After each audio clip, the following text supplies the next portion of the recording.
Bukan awak di Amerika ke? Saya baru balik hari ni. Awak cari saya ada hal ke? Tepatnya. Saya datang cari orang nama Chen Peng. Chen Peng University Pennsylvania. Master Kewangan lulus tahun 11. Masa kat universiti semua panggil dia Lukasi. Chen Ziuan. Itu nama awak ubah kemudian kan? Nama Chen Peng tu saya ingat. Xiao Chen ada cakap dengan saya kenapa. Saya ingat sangat sebab orang yang langgar bapa Xiao Chen sampai mati. Nama dia pun Chen Peng. Awak cakap dunia ni takkan kebetulan sangat kan? Kebetulan awak pun nama Chen Peng.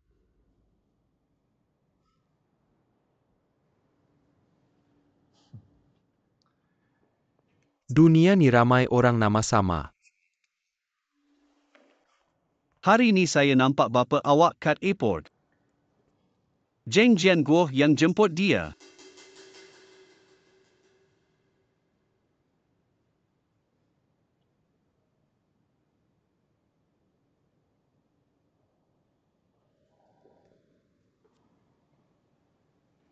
Awak nak buat macam mana? Chen Ziuan, awak ni memang seram. Awak langgar sampai mati bapa Xiao awak pun masuk dalam hidup diorang buat macam tak ada apa. Lakon jadi suami baik menantu baik.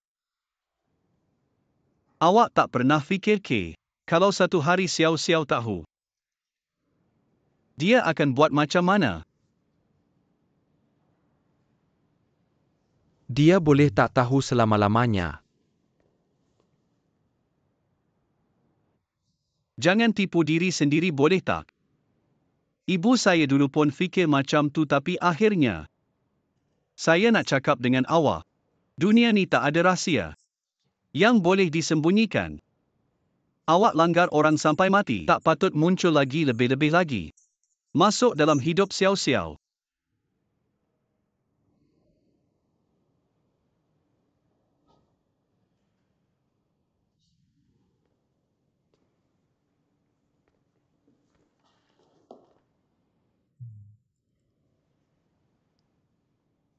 Awak ingat lari. Boleh selesaikan masalah ke? Jadi sebenarnya awak nak cakap apa?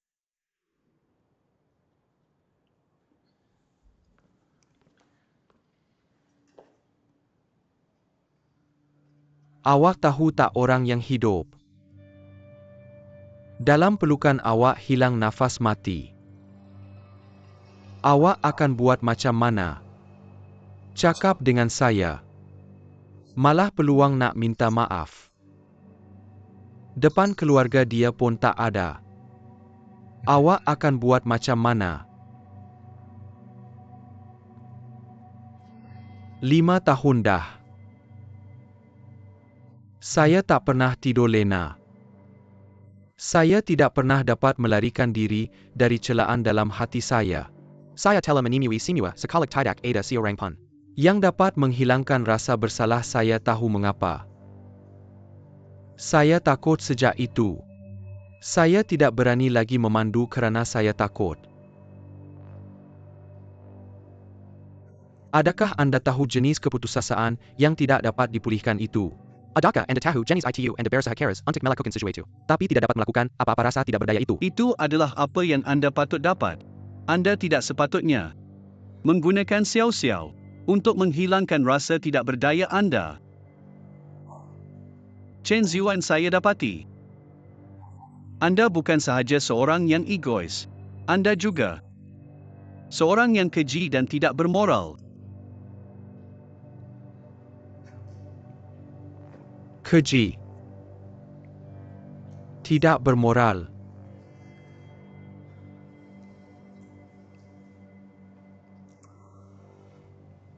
Penjahat. Adakah dia tidak mempunyai peluang untuk menebus dosa? Tetapi anda telah menjadikan dosa ini semakin besar sehingga sekarang tidak dapat dipulihkan lagi.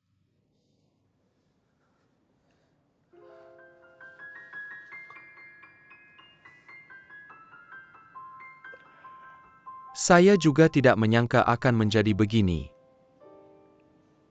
Pada mulanya saya hanya ingin membantunya. Walaupun menggantikan bapanya yang telah meninggal menjaga dia seperti itu. Membantunya dengan lancar, dari sekolah ke masyarakat. Saya juga berusaha sedaya upaya untuk menyempurnakan perasaan Anda. Saya harap Anda boleh bahagia dan gembira.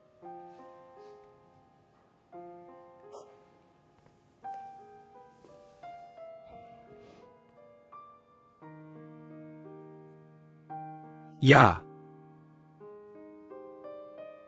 Dalam dunia ini tidak ada rasa yang dapat disembunyikan. Kami berdua adalah pembunuh. Ziwan kenapa begitu lama belum kembali? Bukan beli cuka saja. Ada pasar raya di kawasan perumahan. Anda tanya. Saya akan hubungi dia.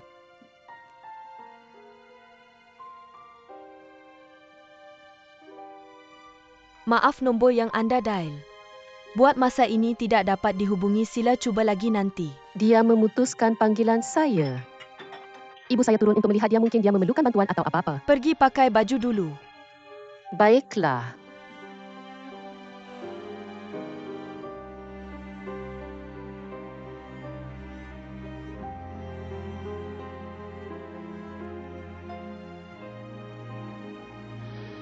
Anda bersumpah. Jangan sekali-kali biarkan Xiao Xiao tahu rahsia ini. Jika tidak, saya tidak akan melepaskan Anda.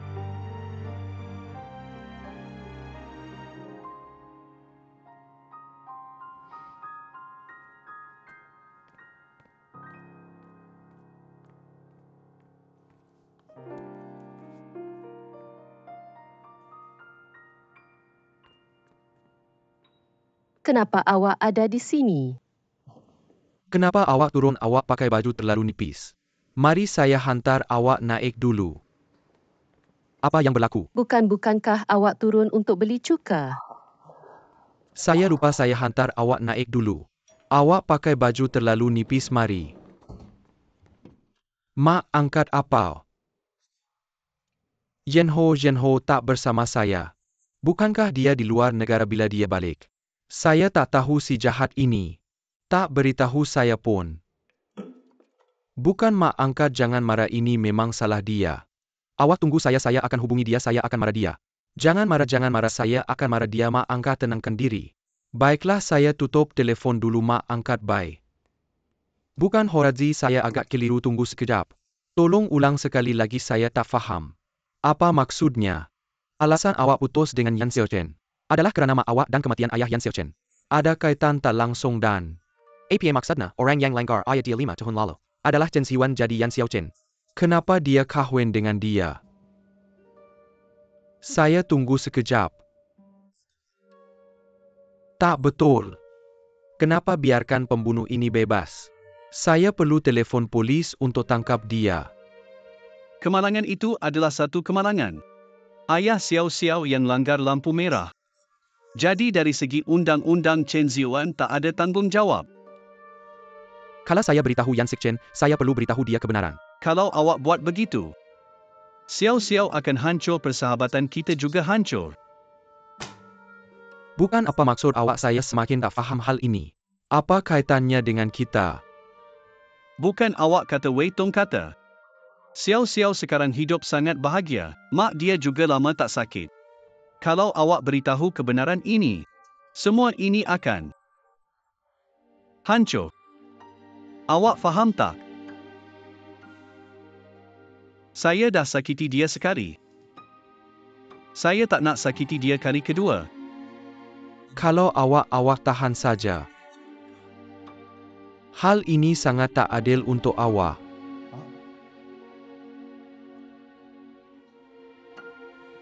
Saya dah lama keluar. Saya cuma boleh tahan. Saya tak boleh buat apa-apa.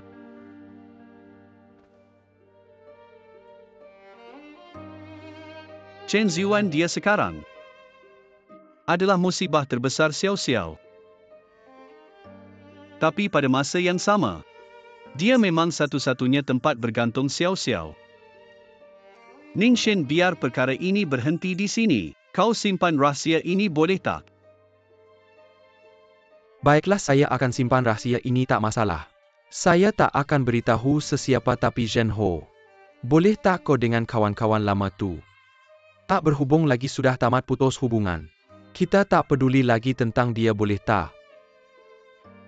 Kita berdua kembali ke masa sebelum kenal Yan Xiaochen. Masa itu kita sangat gembira.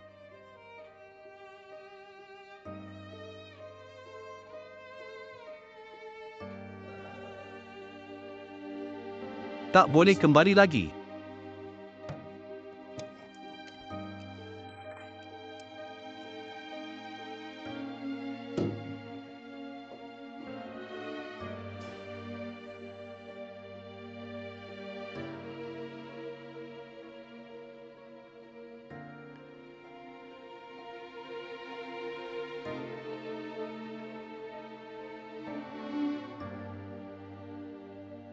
Peng-peng balik saja sudah bagus. Saya nak cakap ayah dan emak kau setiap hari menunggu kau balik, tahu tak? Mari tengok kereta ni. Ini hadiah yang ayah dan emak kau pilih untuk kau. Suka tak kereta ni? Nampak tak begitu mewah? Tapi saya nak cakap prestasi kereta ni memang sangat bagus. Kami semua di kedai ni semuanya inginkan kereta ni. Kalau tak disimpan untuk kau, dah lama diambil orang. Tahu tak? Terima kasih Uncle Zheng. Terima kasih apa? Kau ni. Kalau nak cakap terima kasih, sepatutnya saya yang ucap terima kasih pada kau semua. Kau tengok saya buka kedai 4S ni. Ayah dan imak kau bukan saja bantu di TAPI juga karakan hubungan. Kalau tak, macam mana boleh buka kedai 4S ni kan? Mari Uncle, teman kau cuba kereta ni. Macam mana? Agak okey lah.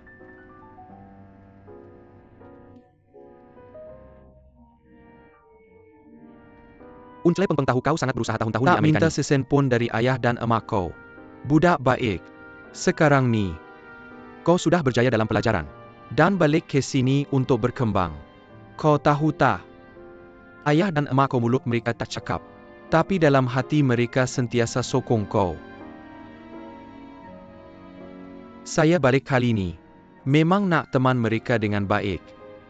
Sejak adik saya pergi, saya pun pergi belajar di luar negara. Tinggalkan mereka berdua di rumah. Patutlah rasa sunyi. Ya. Orang yang sudah berumur ni mahukan orang di sekelilingnya menemani. Jadi selama ini, kalau ada masa terluang, saya akan pergi menemani mereka. Berbual-bual dengan mereka. Akhirnya kita berkumpul semula. Kalau adik saya masih ada, barulah boleh dikatakan berkumpul semula. Baiklah, baiklah. Tunggu sekejap.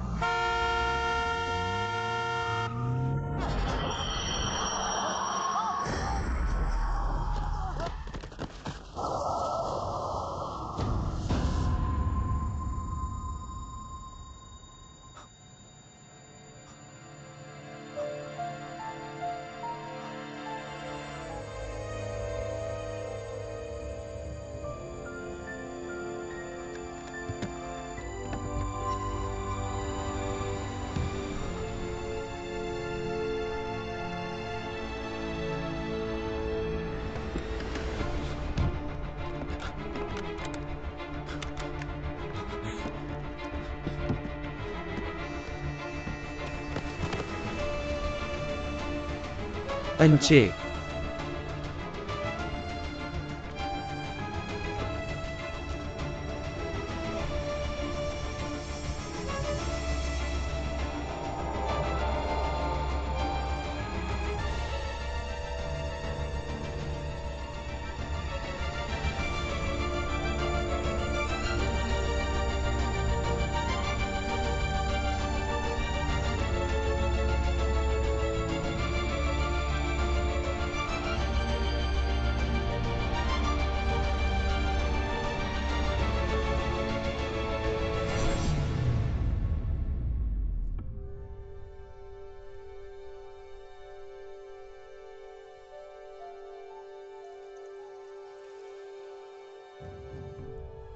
Peng-peng anak kamu tak boleh pergi macam ni.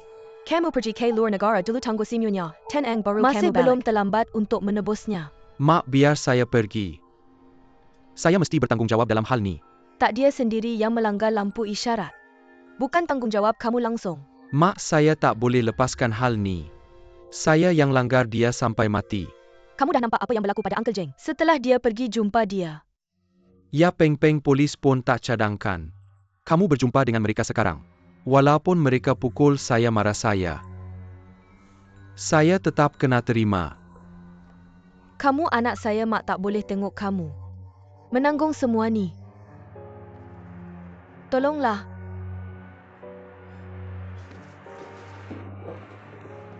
Anak. Ayah, Ma. Saya langgar suami seorang isteri. Saya langgar ayah seorang anak. Saya boleh lari sementara tapi tak boleh lari selamanya. Walaupun kamu pergi sekarang, apa yang kamu boleh buat? Ya. Sekarang hal ni dah berlaku, kamu pergi pun. Tak ada guna. Kamu semua tahu tak? Saya tenggak dengan marah keputusan dari. Dia mati dalam pelukan saya. Sebelum dia mati, dia cakap dengan saya. Minta saya jaga isteri dan anak dia. Kalau saya tak buat apa-apa, seluruh hidup saya tak akan tenang. Peng-peng, kalau kamu berani keluar dari rumah ni, saya akan mati depan mata kamu. Saya dah tak ada adik kamu lagi. Adakah kamu mahu ibu kehilangan kamu lagi? Sekalipun ibu memohon pada kamu.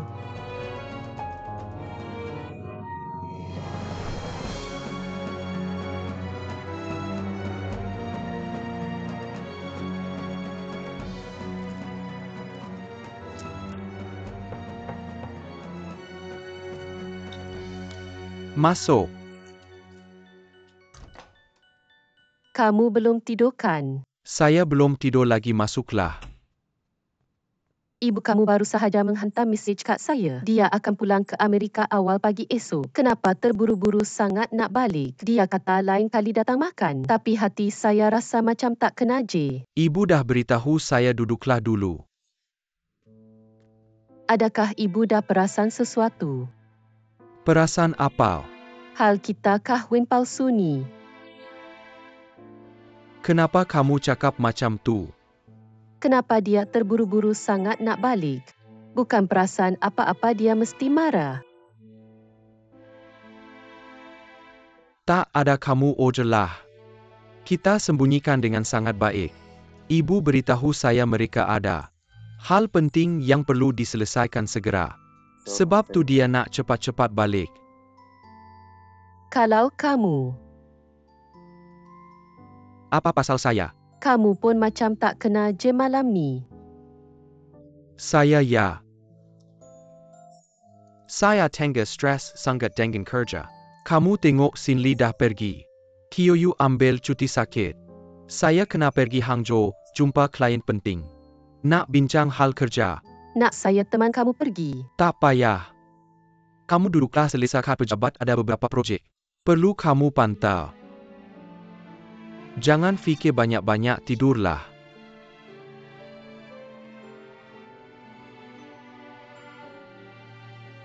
Oh ya. Tadi kamu turun beli cuka. Bukan saya yang turun ke. Saya nampak seseorang dari belakang. Sangat mirip Shen Ho.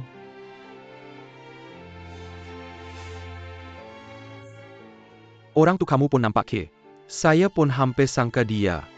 Mungkin saya silap tengok. Saya nak balik tidur dah, selamat malam.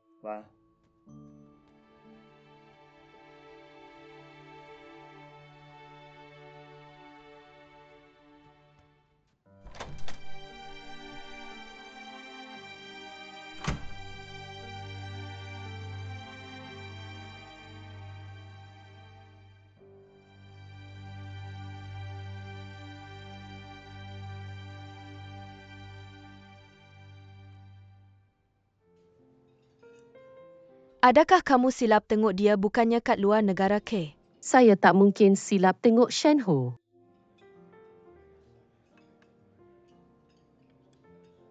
Berarti Chen Ziwan tipu. Kenapa dia nak tipu pasal hal ni? Sebab sifat posesif. Sekarang dan dulu tak sama lagi. Chen Ziwan sebab kau masuk ke dalam api. Nyaris nyawa pun tak ada, dia sangat mencintaimu. Kalau sekarang Shen Ho datang balik merampasmu, kau rasa dia boleh tahan? Tapi dia, bukanlah dia yang begitu sifatnya. Dia sangat rasional. Orang yang rasional pun hadapi perkara yang dia peduli. Tiada rasa selamat. Lagipun Shen Ho bagi kau adalah orang yang tak boleh dilupakan ini. Dia lebih faham dari sesiapa pun. Tapi dia juga faham antara aku dan Shen Ho. Sudah tak mungkin lagi. Kalau begitu kau cintakan Chen Ziwan. Antara aku dan dia, bukanlah cinta. Tapi aku akui antara aku dan dia ada perasaan. Kau tahu tak? Dia sangat puas dengan hidup sekarang. Sekarang ada aku, ada mak aku. Macam satu keluarga. Jadi aku anggap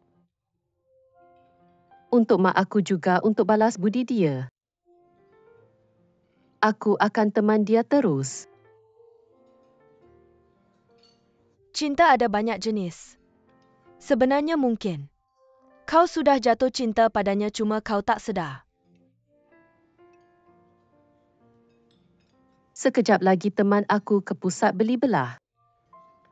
Pergi jalan-jalan beli hadiah untuk dia boleh.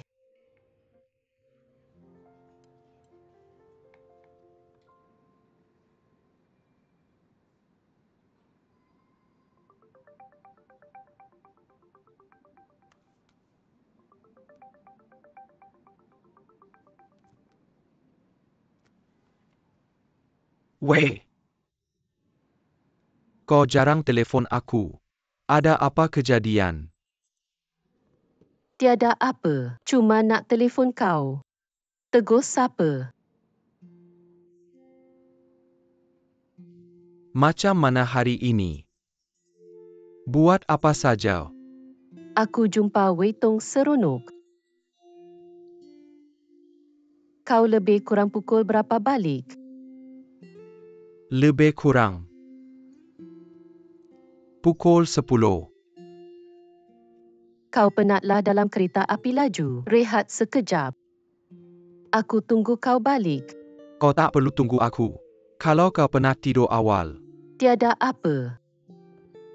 Saya ada sediakan satu kejutan untuk awak. Kejutan APA. Kalau cakap tak seronoklah. Tunggu awak balik nanti tengok sendiri. Okey, saya sangat teruja. Harap tak mengecewakan awak. Gay.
Apa pendapat awak tentang projek baru ni? Maaf, saya akan buat. Saya dalam mesyuarat, cakap pendek J. Okey, nak tanya sikit. Chen Ziwan dulu dari Amerika. Lepas tu balik China, lepas tu balik Amerika balik. Bila masa tu? 5 tahun lepas, kenapa? Kenapa awak tanya pasal ni? Bulan apa awak masih ingat tak? Musim panas mungkin Julai atau Ogos. Saya nak tanya awak. Dia pernah tukar nama K. Pernah dulu dia nama Chen Peng. Dia tak cakap dengan awak K. Saya rasa dia rasa nama dia sangat kampung.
Xiao Chen, saya dah balik.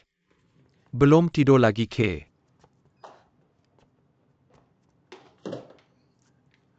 Nak bagi saya kejutan apa? Saya nak tukar baju dulu.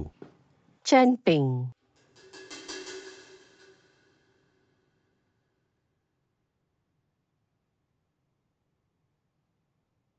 Tahun 2011. 22 Julai. Awak langgar sampai mati seorang lelaki nama Yan Ziqiang. Betul K.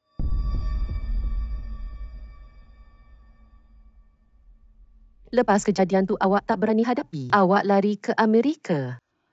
Zheng Jiangguo yang tolong selesaikan semua. Betul K. Pusing sini.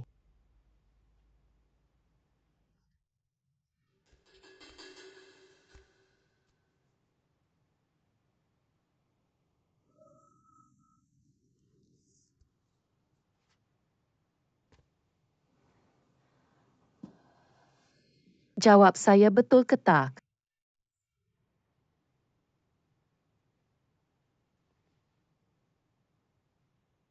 Betul.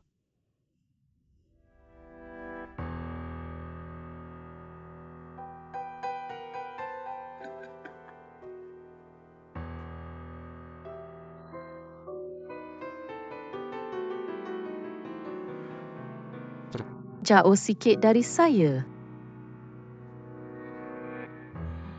Semua ni awak yang rancangkan. Dari mula kita jumpa di Blue Moon, awak yang rancangkan. Lepas tu saya masuk 2 Capital pun awak yang aturkan. Saya macam orang bodoh ikut je awak. Yang paling kelakar saya kahwin dengan awak. Saya kahwin dengan pembunuh ayah saya yang sebenar. Semua ni kenapa?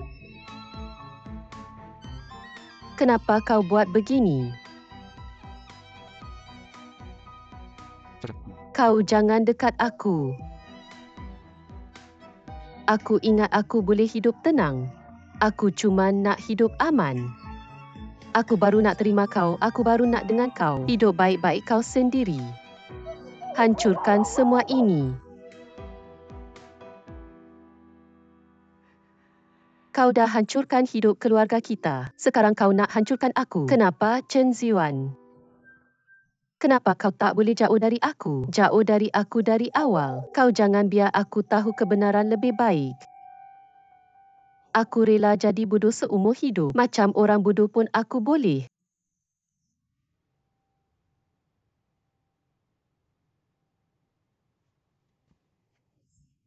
Ayah kau sebelum mati. Cakap dengan aku dia ada anak perempuan. Tahun ini 18 tahun. Baru habis peperiksaan. Markah tinggi. Tapi tak dapat masuk sekolah yang sepatutnya. Dia cakap dia takut. Dia takut dia tak ada masa lagi. Dia takut dia tak boleh lindungi anaknya nanti. Jadi dia minta aku jaga anaknya baik-baik.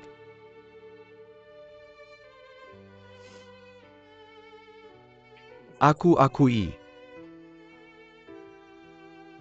Awal aku dekat kau ada tujuan. Tahun-tahun selepas kemalangan, aku perhatikan kau diam-diam. Aku tahu kau masuk universiti mana, ambil jurusan apa, hidup macam mana dengan mak kau. Aku juga tahu kau kerja di Blue Moon. Aku cuma nak cuba nasib. Tapi aku tak sangka. Sebab satu pertaruhan kita kenal. Masa itu aku fikir, mungkin roh ayah kau di atas sana yang buat kita jumpa. Tapi tahun-tahun ini, aku tak ada niat jahat langsung. Aku cuma nak jaga kau baik-baik untuk ayah kau. Kau tak layak sebut dia. Ya. Aku tak layak. Pukul aku tak layak. Pukul aku. Lepaskan.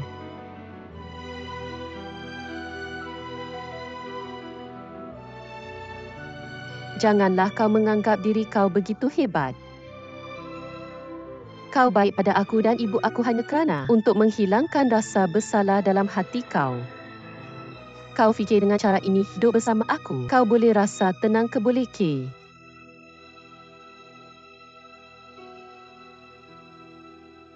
Xiao Chen.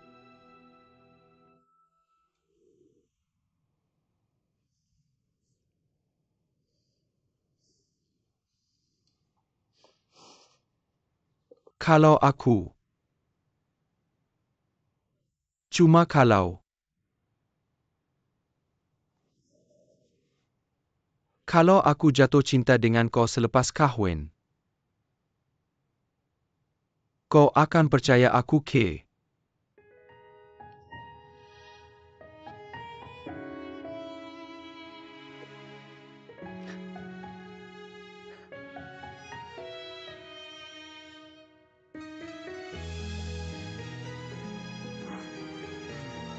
Apa hak kau? Nak cakap pasal cinta dengan aku?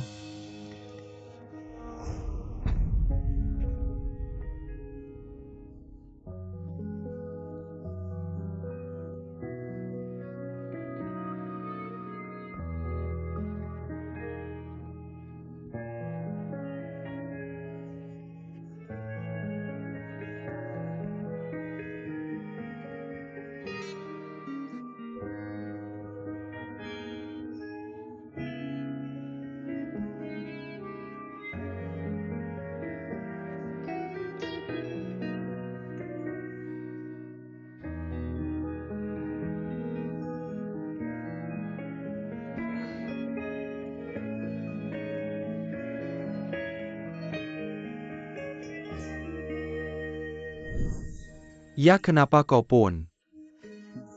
Ya, kami dari daerah kaya. Kau dari mana? Kau dari daerah kaya hidup ni. Perlu banyak sedia simpanan. Ada faedahnya. Kau maksudkan suruh aku anggap kau sebagai simpanan kawan aku? Kenapa tak? Aku sebenarnya agak ingin tahu kenapa kali pertama kau setuju dengan aku. Bantu kawan sikit biasalah kan. Lagipun kita orang kampung sama. Kenapa kau tak minta izin aku ikut aku balik rumah? Menginterpretasi orang seronok ke? Atau kau rasa sebab kau pernah tolong aku, kau boleh masuk dalam hidup aku sesuka hati? Ini bukan macam dulu. Kawan atau orang kampung sama, boleh jelaskan kan? Kalau kau rasa tak selesa aku minta maaf. Tapi aku ada sebab aku sendiri. Kau pun pernah buat salah ke?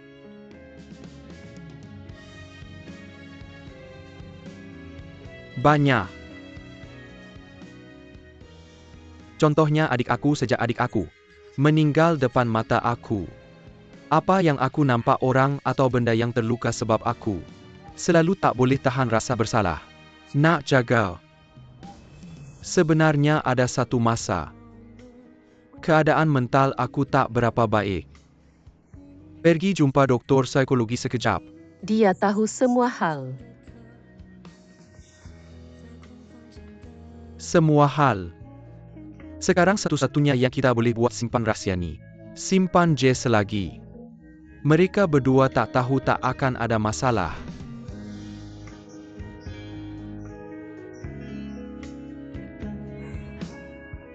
Dia secara tak langsung bunuh ayah aku.